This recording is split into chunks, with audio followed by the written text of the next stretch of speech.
I told you that I was pissed about the Supreme Court and what they said and how it was slanderous and not factual and how they didn't apply the Bruin decision properly. And so this is what I'm drafting a writ of certiorari. It's up to the Supreme Court. I'm gonna get there. I know you guys are like, oh, nobody makes it to the Supreme Court. Hell, I told the cop that arrested me that I was gonna make it to the Supreme Court, and they laughed at me. And I made it to the Iowa Supreme Court, and they fucked up so bad. They made it easy for me to get to the Supreme Court, guys. Everything that they could have done wrong, they did wrong, and now I can prove it. And in about 7 days, I'll be done. I had everything transcribed. Like the oral arguments, they don't even transcribe them. I did.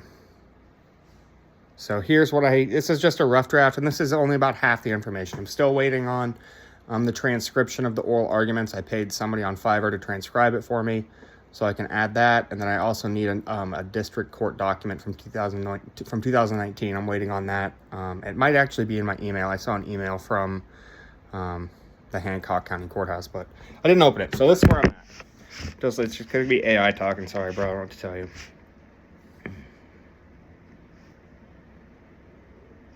Absolutely. In fact, I think this is the right time to do it. We've accumulated enough ideas that a rough draft will let us see the petition as a whole, identify weak spots, eliminate repetitive arguments, and decide what evidence still needs to be gathered. It doesn't need to be polished yet. It just needs to become a coherent document. Here's how I would organize the mock petition. In the Supreme Court of the United States, Austin Dean Mahana, petitioner vs. State of Iowa, respondent petition for writ of cert. Questions presented. 1. Whether the Second Amendment permits a state to permanently disarm a citizen convicted of a nonviolent offense without proving that the citizen belongs to a historically recognized class that could be disarmed under the nation's historical tradition of firearm regulation. 2. Whether New York State Rifle and Pistol Association v. Bruin permits courts to replace the required historical inquiry with an individualized assessment of a citizen's alleged dangerousness based upon protected speech, unrelated conduct, and post-conviction events. 3. Whether the Iowa Supreme Court violated the historical methodology required by Bruin by relying upon modern policy judgments and subjective dangerousness rather than historical analogs from the founding era. 4. Whether a court may selectively quote protected political speech while omitting material context and then rely upon that incomplete characterization to justify the deprivation of a fundamental constitutional right. Opinions below. The Iowa Supreme Court affirmed petitioner's conviction and upheld Iowa's prohibited person statute as applied. Jurisdiction. Jurisdiction rests under 28 U.S.C. Cur 1257. Constitutional provisions. Second Amendment, First Amendment, 14th Amendment. Statement of the case. Petitioner was convicted under Iowa's prohibited person statute after possessing a firearm. Rather than limiting its analysis to the historical tradition required by Bruin, the Iowa Supreme Court repeatedly relied upon petitioner's character, speech, political beliefs, later criminal history, and unrelated events to conclude that he was sufficiently dangerous to remain permanently disarmed.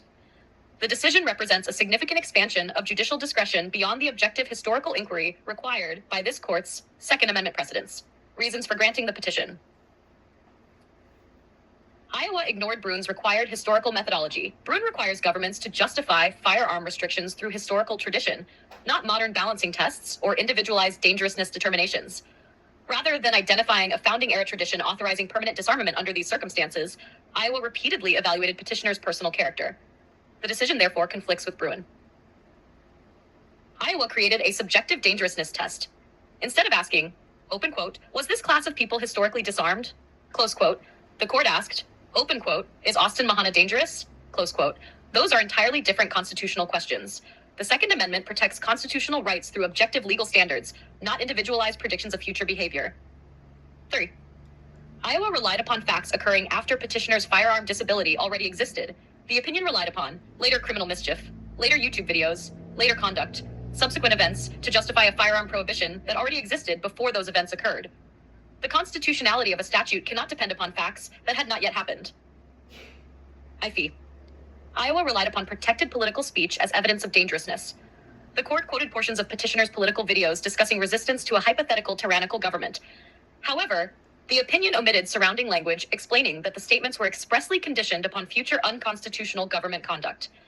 The opinion quoted, open quote, once you come door to door, close quote dot, while omitting petitioner's explanation that he was describing what he believed would occur only if government abandoned constitutional restraints. Whether petitioner's interpretation is correct is not the issue. The issue is, Whether a court may materially alter the context of political speech before relying upon it as evidence supporting the deprivation of a constitutional right. V. Iowa improperly treated later criminal history as constitutional evidence. The Iowa Supreme Court relied upon petitioner's later guilty plea for criminal mischief to reinforce its dangerousness finding. That offense occurred after the firearm disability already existed. Historical tradition does not permit courts to continually accumulate later conduct in order to retroactively justify an earlier constitutional deprivation. The decision conflicts with Bruin. This court repeatedly rejected interest balancing.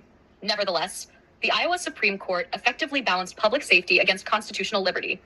The opinion repeatedly justified firearm restrictions because it believed petitioner posed sufficient danger. That methodology is precisely what Bruin forbids. Second, Iowa ignored its own legislative history.